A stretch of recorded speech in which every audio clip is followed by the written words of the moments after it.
जय श्री कृष्णा। कैसे हो आप सभी लोग? आशा करती हूँ आप सभी मंगल में होगे, स्वस्थ होगे, अच्छे होगे।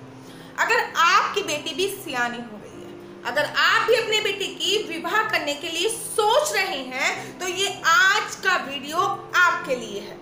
अगर आप भी सोच रहे हैं कि अब जो अधिक मास का महीना आ गया, लौन का महीना आ गया, पुरुषोत्तम का महीना हो गया, पितृ पक्ष खत्म होए और हम अपनी बेटी के लिए विवाह के लिए लड़का ढूंढें, नवरात्रों में गोद भराई कर दें और फिर देव उठनी एकादशी आ जाएगी, उसके बाद विवाह प्रारंभ हो जाएंगे और बिटिया का विवाह कर दें। लेकिन हो जाइए सावधान, बिटिया के विवाह के लिए भी शास्त्र में कुछ नियम बताए गए हैं।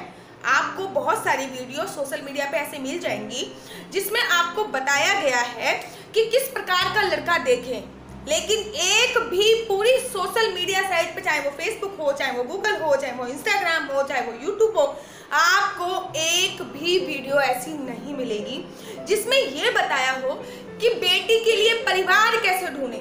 अगर आप भी अपनी बेटी का संबंध करने जा रहे हैं, अगर आप भी अपनी बेटी का विवाह करने जा रहे हैं, अगर आप भी अपनी बेटी की शादी करने जा रहे हैं तो कैसा परिवार आपको देखना चाहिए, शास्त्र के अनुसार मैं आपको बताने जा रही हूँ। तो चलिए ज़्यादा देर ना करते हुए प्रारंभ करते हैं। नंबर 1, अगर आपकी अपनी बेटी का विवाह करने जा रहे हैं तो कोशिश करिए कि बेटी की आयु सम संख्या में हो। आपको पता है ये सम संख्या किसे कहते हैं? अर्थात 18 साल की हो, 20 साल की हो, 22 साल की हो, 24 साल की हो, इनको कहते हैं सम संख्या। और जिससे भी विवाह करने जा रहे हैं, अर्थात जिस भी लड़के से आप विवाह करने जा रहे हो, कोशिश करिए वो विषम संख्या में। विषम संख्या भी आपको पता ही होगी किसे कहते हैं? 21, 23, 25। क्योंकि रामचरितमानस में ये आया है, वाल्मीकि जी की रामचरितमानस में, कि जब राम जी का विवाह हुआ था तो वो विषम संख्या में थे और जब सीता माता का विवाह राम जी से हुआ था तो सीता माता सम संख्या में थी। तो ये बहुत आवश्यक बात है कि बेटी का विवाह सम संख्या में करें और बेटे का विवाह विषम संख्या में ही करना चाहिए। दूसरा जो बहुत ही ज़्यादा आवश्यक नियम है लेकिन बहुत सारे लोग फॉलो नहीं करते, आप उनका पीछे का कुल जरूर देखें।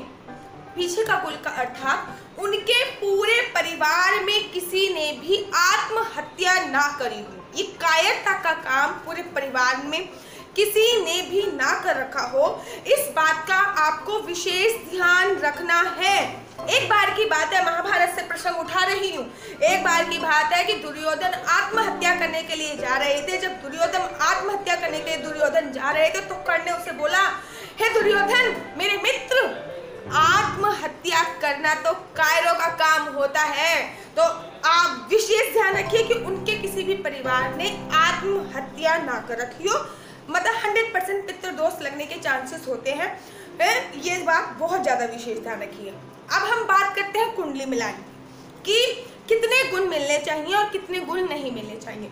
कोशिश कीजिए कि ज़्यादा से ज़्यादा 30, 31, 32, 36 गुण अगर मिल रहे हैं प्रॉपर तो शादी ना करें। शास्त्र इसकी मनाही करता है कि अगर 36 के 36 गुण मिल रहे हैं तो शादी ना करें और कम से कम 18 गुण मिलने अति और अति आवश्यक है। इस बात का विशेष ध्यान रखें कि कुंडली में नाड़ी दोष ना हो, अर्थात संतान उत्पन्न नहीं होगी। अगर नाड़ी दोष होएगा तो संतान उत्पन्न ना होगी। लड़का और लड़की मांगलिक ना हो।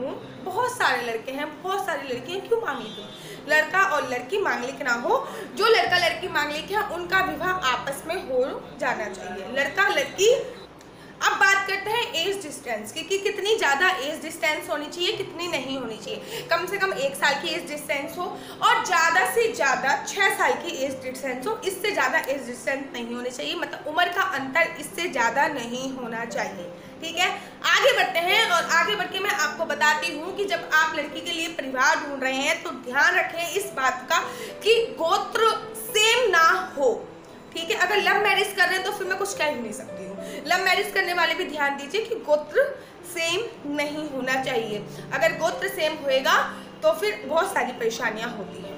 ठीक है, इसके बारे में मैं कभी और वीडियो बनाऊंगी। आपको आगे आपको देखना है कि ना ज़्यादा दूर हो ना ज़्यादा पास हो, ना ज़्यादा दूर बेटी का ससुराल हो ना ज़्यादा पास बेटी का ससुराल हो, और बराबरी वालों से ही संबंध करें या फिर 1 इंच नीचे कहते हैं कि मेरे पिताजी ने हमेशा मुझसे बोला है कि जब भी बिटिया भी आओ तो एक पायदान नीचे भी आओ, और जब भी बहू लेके आओ तो एक पायदान नीचे से लेके आओ। जैसे कि मेरे पिताजी ने करा है, मैं बहुत ज़्यादा उनको मानती हूँ।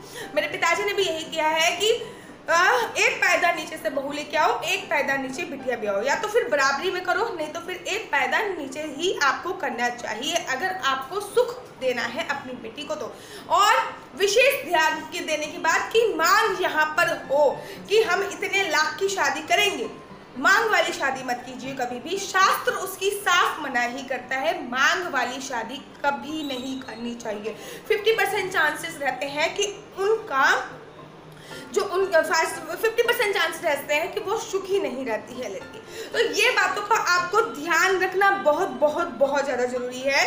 तो चलिए, मेरी अगली वीडियो में आपको विशेष रूप से बताना भूल गई थी कि जब भी आप बेटी का विवाह करें तो 4 चीज़ें उसके साथ बिल्कुल बना दें: सुई, झाड़ू, अचार और छलनी। सुई, झाड़ू, अचार और छलनी। जैसे ही बिटिया के घर में, बिटिया के ससुराल में अचार जाता है, तन मन धन 3 प्रकार की हानि होती है। सुई से रिश्तों की जो सोच है वो छोटी हो जाती है। छलनी में जिस प्रकार से छेद होता है, कहीं कहीं पे रिवाज होता है कि छलनी दी जाती है, छलनी में जिस प्रकार से छेद होता है रिश्तों में, उस प्रकार से वो छेद कर देते हैं। तो ये सारी चीज़ें लड़की की शादी में नहीं देनी चाहिए। झाड़ू भी लड़की की शादी में नहीं देनी चाहिए। झाड़ू देने का नियम होता है कि लड़की तो वैसे ही घर की लक्ष्मी होती है, अगर आप लक्ष्मी को ही लक्ष्मी थमा दोगे तो आपके घर में कंगाली आ जाएगी। तो ये सारी चीज़ें आपको अपनी बिटिया की शादी में नहीं देनी है। इस बात का आपको विशेष और विशेष ध्यान रखना है।